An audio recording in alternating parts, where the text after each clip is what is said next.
با سلام خدمت شما از سری برنامه‌های عطایای قوت روح القدس در خدمت شما هستیم.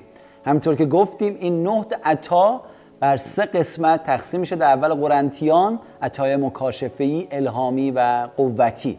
امروز راجع به سومین عطیه در دسته مکاشفه‌ای که عطیه تمییز روح خوانده میشه میخوایم با هم صحبت بکنیم.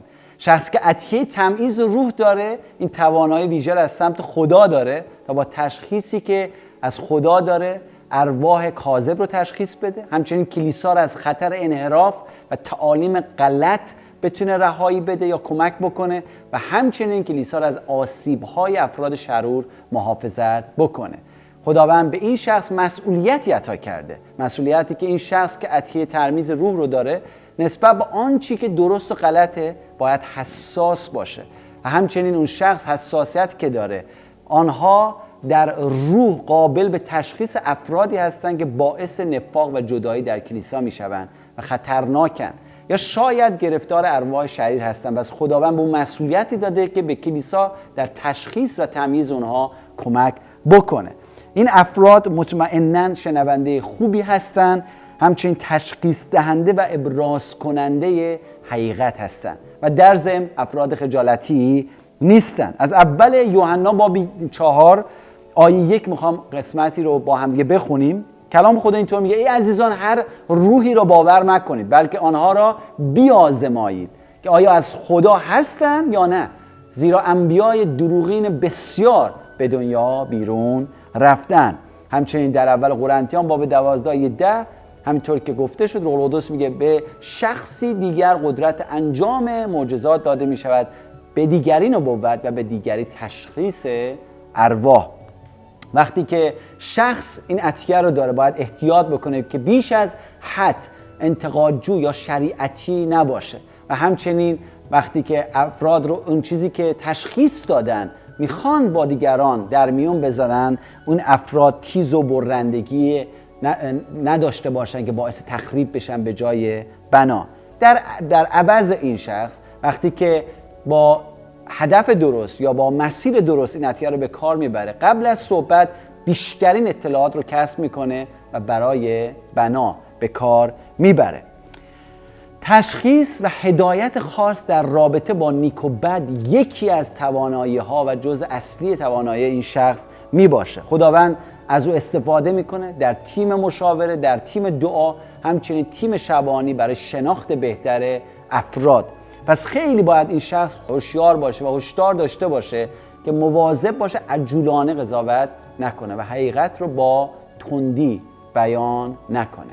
مطمئناً وقتی که از تصمیم‌گیری‌های غلط و همچنین افراد خطرناک در کلیسا جلوگیری میشه و این پاداش بزرگی است برای استفاده خداوند در کلیسا. میخوام مثالی رو با هم دیگه نگاه بکنیم و گوش بکنیم. مثال شمعون پتروس و جادوگری که در کتاب اعمال رسولان باب 8 رو صحبت میکنه. پتروس به شهری رو میره، اونجا یک جادوگری هست ایمان میاره و وقتی که این جادوگر ایمان میاره و میره و میبینه که رسولان دست میزنن روی افراد عطایا رو به دست میارن، پری رو به دست میارن و دستان قدرت معجزات به انجام میرسه، میاد نزد شاگردان و میاد نزد پتروس و بهش میگه که برای من هم دست بگذار تا از این پری برخوردار باشم.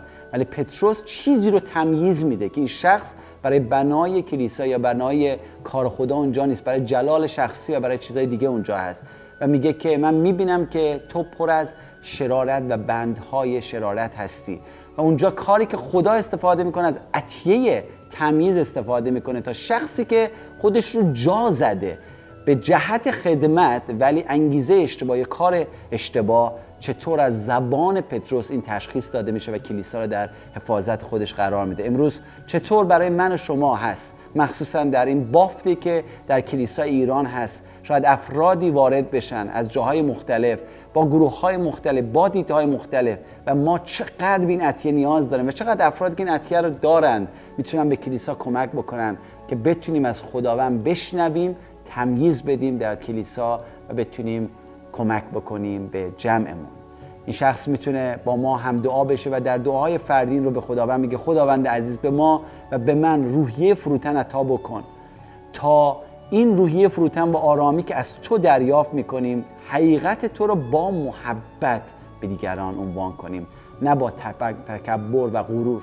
فیض و راستی باید کنار همدیگه باشه. یعنی ما میخوایم راستی رو عنوان بکنیم، فیضی رو از خداوند دریافت بکنیم که خداوند به ما بگه تا بتونیم در محبت حقیقت رو بگیم تا بنا برکت در کلیسا جاری بشه.